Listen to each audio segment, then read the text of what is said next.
जो block headquarter है उसमें 2 लेन हमको करना था महोदय। अगर एनएच का 5000 किलोमीटर सड़क है तो हम एसएच का 10,000 किलोमीटर सड़क बनाने की योजना थी। अगर एसएच का जितना है उससे ज्यादा हमको दुगुना एमडीआर जो है वो बनाने का था। तो एमडीआर जो है मेजर डिस्ट्रिक्ट रोड वो जोड़ने का पूरा प्लानिंग था। अब तक मंत्री जी जब समीक्षा वगैरह आप कर ली होंगे, अब काफी दिन हो गया, उम्मीद करते हैं कि इस सब चीजों की जानकारी हमको और हमारे सदन को ये उपलब्ध कराने का काम करेंगे। आप देखिएगा महोदय, कई लोगों ने कई बातें कही आरओबी को लेकर के। जब हम मंत्री बने थे तो लगातार 2010 से लगभग 53 आरओबी जो थे वो फंसे हुए थे। अब आरओबी कब सैंक्शन हुआ, कब अनुमति मिली, ये जरा आप भी सदन को बताने का काम कीजिए। हम तो सुने कि एमओयू जो है 2019 को हुआ, लेकिन उससे पहले अनुमति कब मिली? 53 आरओबी 2010 से फंसे हुए थे। माननीय नितिन गडकरी जी मंत्री थे उस समय, 2015 में कोई डबल इंजन की सरकार नहीं थी, लेकिन फिर भी जो बिहार को 200 करोड़ रुपए का सीआरएफ मिलता था उसको हम लोगों ने 1000 करोड़ रुपए सीआरएफ फंड कराने का काम किया। 53 आरओबी जो फंसा हुआ था महोदय, उस समय हम लोगों ने अनुमति दी। और जो आरओबी का बात अगर किया जाए तो रेलवे ओवरब्रिज जो है, एक जब लालू जी और यूपीए की सरकार में और मौजूदा डबल इंजन की सरकार में यही फर्क है, जब लालू जी रेल मंत्री थे तो सारा किराया आरओबी का जितना भी कॉस्टिंग होता है सब अपने ऊपर ले लेते थे, सारा पैसा रेलवे के द्वारा दिलाया जाता था। अब क्या है, 50-50, यानी आधा सरकार भारत सरकार देगी और आधा बिहार सरकार देगी। तो भार किस पे आया?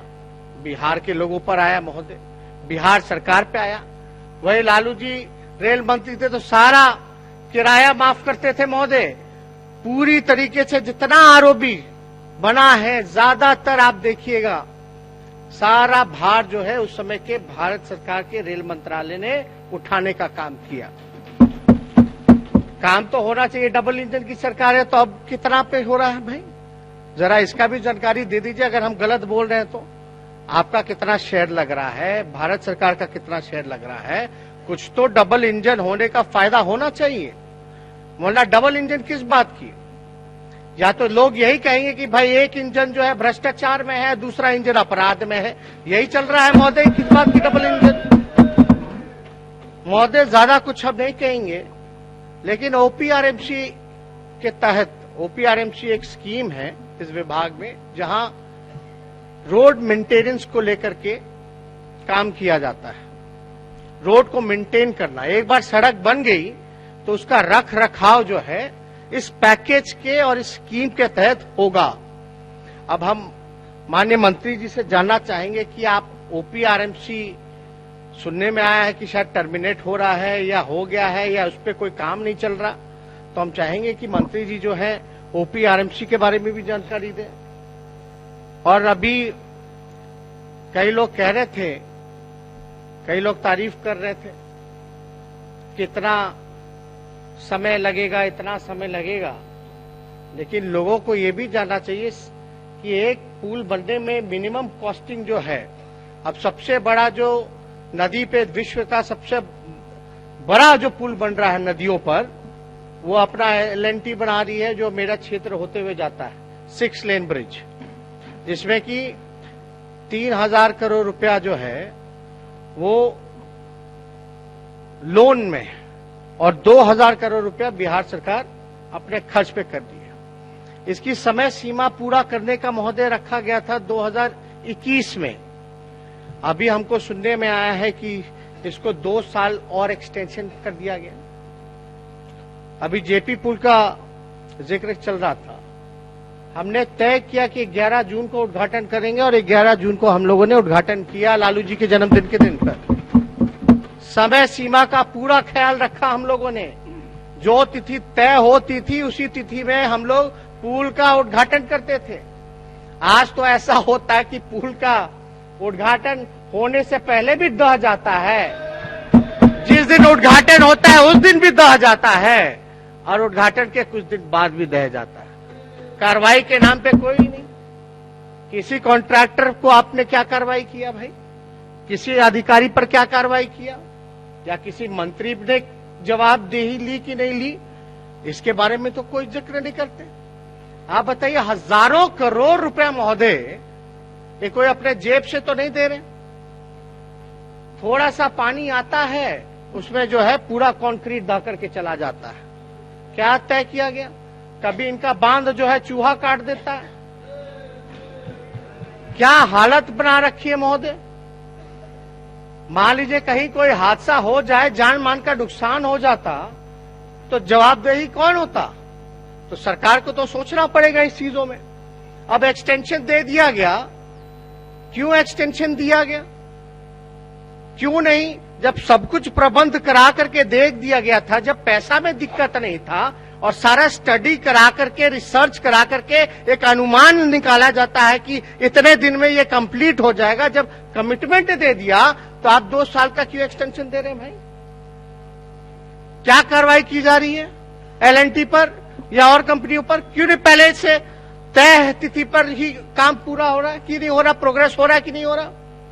आपका जो मरीन ड्राइव बनाने का शौक था, मरीन ड्राइव बना कि नहीं बना? क्या है? हम लोग आए थे तो उसमें स्पीड ही हम लोगों ने करवाया था जो प्रॉब्लम था, लेकिन अब क्या स्थिति बनी हुई है? तो इस पे तो लोगों को जानकारी देना चाहिए। और हमने पहले भी नितिन जी आपको कहा था कि हम लोग जब कैबिनेट में हमने प्रस्ताव लेकर के गए थे ईओटी का, वेरिएशन का, एस्टीमेट का फाइल, अभी भी मंत्री के पास आ रहा है कि कमिटी कर रही है या वो बदल गया? इसके बारे में भी थोड़ा जो है जानकारी हम लोगों को देने का काम कीजिए। ये महत्वपूर्ण विषय है। ये अभी कुछ दिन पहले, 2 महीने पहले हमको पता चला अध्यक्ष महोदय कि विभाग में भारी पैमाने पे तबादला पोस्टिंग हुआ। जो थोड़े समय के लिए जो मंत्री आए, मंगल पांडे जी, हमको अब पता नहीं ऐसी क्या आवश्यकता पड़ गई कि भाई भारी पैमाने पे जो है ट्रांसफर पोस्टिंग हुआ 2 महीने पहले। हालांकि ये महीना 1 महीना तय है जहां विभाग फैसला लेती है, उसी के दौरान जो है मंत्री सक्षम होता है ट्रांसफर पोस्टिंग के लिए। लेकिन उस समय के मंत्री जरूर ये फाइल जो है मुख्यमंत्री के पास भी गया होगा, उनका भी हस्ताक्षर होगा तबादले में, मुख्यमंत्री जी भी बैठे होंगे। तो ये क्या है? ये तबादले का खेल है या क्या है? या आपने एक्शन लिया या कार्रवाई की या कोई विषय कुछ और ही था? अब हम तो नहीं कहना चाहते भाई आरसीपी टैक्स का क्या जिक्र करना है, यहां पूरा बिहार जानता है। आरसीपी टैक्स का मतलब हमने बार बार इसको डिफाइन किया है। आरसीपी टैक्स का मतलब है रिजर्व्ड कमीशन प्रिविलेज टैक्स। कुछ और समझ रहे थे तो वो समझना भी जायज है, उसमें कोई बुराई नहीं है। लेकिन भाई है क्या? इसमें तो हम लोगों को समझना पड़ेगा महोदय कि आखिर ये विभाग में हो क्या रहा है, कितने ट्रांसफर पोस्टिंग। तो हम तो ज्यादा कुछ नहीं सोचे थे बोलेंगे, लेकिन महोदय हम लोग चाहते हैं कि मंत्री जी अब आए हैं तो इन सारी चीजों का जिक्र करें, काम करें। पुल के बारे में बताएं, रोड के चौड़ीकरण के बारे में बताएं कि भाई आपका एमडीआर का क्या हालत है, एसएच का क्या हालत है, एनएच का क्या हालत है। अभी भी जो है बुरा से बुरा हाल है। पहला डबल डेकर फ्लाईओवर हम लोग लेकर के आ रहे थे छपरा में। जब छपरा आप जाते हैं, बिहार में डबल डेकर वैसा फ्लाईओवर नहीं था, इसलिए हम लोग जो है सीआरएफ फंड से भी हम लोगों ने व्यवस्था करवा करके हम सब लोगों ने एक योजना बनाई थी। तो उसमें हम लोग फैसला लेते थे, काम कराते थे, समय पर होता था, पूरे पारदर्शिता से होता था। लेकिन अब तो क्या हो रहा है कुछ पता ही नहीं चल रहा महोदय, किसी पे कोई कार्रवाई नहीं। अभी इनके सदस्य नहीं है, जिक्र कर रहे थे अलकतरा घोटाले का महोदय, अलकतरा घोटाले का। शायद उनको ये नहीं पता है कि भाई बीजेपी ऐसी पार्टी है, इनके पास पता नहीं कौन सा मशीन है कि वॉशिंग मशीन है। एक तरफ डालिएगा, चाहे कितना बलात्कारी हो, क्रिमिनल हो, भ्रष्टाचारी हो, इधर से डालो उधर से साफ होकर के निकल जाता है। जरा बताइए, वही अलकतरा मंत्री जिसका आप लोग जिक्र कर रहे थे, वो उनके परिजन जो हैं, उनके परिजन कौन से गठबंधन से लड़ रहे थे और कौन से पार्टी से लड़ रहे थे, इसके बारे में क्या बोलना।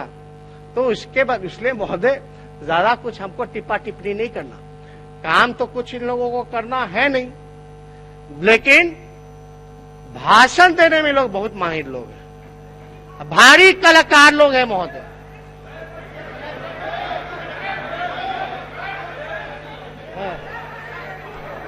बैठ जाइए महोदय। अध्यक्ष महोदय, हम ये भी बताना चाहेंगे, लोग बोलते हमने तो शुरू से ही अपने बजट वाले भाषण में हमने पूरा हिसाब रखा, 8 गुना बजट आपका बढ़ा है, उस समय से अब तक 15 साल में, हम लोगों का भी 15 साल में 8 गुना बजट बढ़ा, उसी तेजी के साथ बढ़ा। और हमने ये भी बताया था उस दिन बजट के भाषण में, पता नहीं आप लोग रिसर्च स्टडी करके आते हैं कि नहीं करते हैं, उदारीकरण जब मनमोहन सिंह जी के जब वित्त मंत्री थे उसके बाद से शुरुआत हुई। पहले आज क्या है, अभी हमने जिक्र किया 6 लेन पुल का, आज आपको लोन मिलता है जाइका से, वर्ल्ड बैंक से, ब्रिक्स से, पहले मिलता था क्या? ये लालू जी और यूपीए की देने की स्टेट भी डायरेक्ट जो है लोन ले सकता है, तब जाकर के रोड और ये बन रहा है। और प्रधानमंत्री सड़क योजना के तहत रघुवंश बाबू स्वर्गीय, हम लोगों का पूरा सम्मान है, आज हमको याद करते हैं, पूरा बिहार रघुवंश सिंह जी को याद करता है महोदय कि उन्होंने प्रधानमंत्री सड़क योजना के तहत जब भारत सरकार में मंत्री थे तो सबसे ज्यादा देश में अगर सड़कों का रोड अगर बनवाने का काम किया तो रघुवंश बाबू जी ने बनवाने का काम किया। वो कौन? हमारी सरकार में थी, सारा काम तो हमारे टाइम में हुआ। तो उसके वजह से एनएच का हो या और कोई हो, सारा फंडिंग स्टेट का भी भार हम लोग ले लेते थे। आज जरा बताइए, आरओबी है, कितना आप लोगों को जाना पड़ेगा दिल्ली, नाक रगड़ना पड़ेगा तो भी नहीं मिलता है आपको अधिकार। वो तो लालू जी और रघुवंश जी का देन था कि 1,56,000 करोड़ पूरा दबा करके बिहार को दिए यूपीए की सरकार की, तब जाकर के विकास हुआ। आपके शासनकाल में तो हम पूछ रहे हैं डबल इंजन सरकार में कितना मिल रहा है, कितना मिल रहा है, कितना मिल रहा है। इसलिए ज्यादा कुछ हम नहीं कहेंगे महोदय, हम बस इतना अब ज्यादा कुछ ना कहते हुए, हमने पहले भी जिक्र किया था, यहाँ वरिष्ठ मंत्री भी बैठे हैं, उप मुख्यमंत्री हैं, दोनों हमारा, दोनों सब लोगों के प्रति सम्मान है, लेकिन अखबारों में जैसा छपा है महोदय, और हमने पहले भी बताया कि मंत्री जो है सूरत राय स्कूल के संस्थापक हैं, उनके यहां से शराब जो है, पेटी जो है मिला है, और उनके भाई हंसलाल राय पर एफआईआर हुआ है। गिरफ्तारी हुई कि नहीं हुई? हो ही नहीं सकता ना गिरफ्तारी। ऐसे कितने लोग हैं जो गिरफ्तार होने हैं, यहां भी बैठे हैं,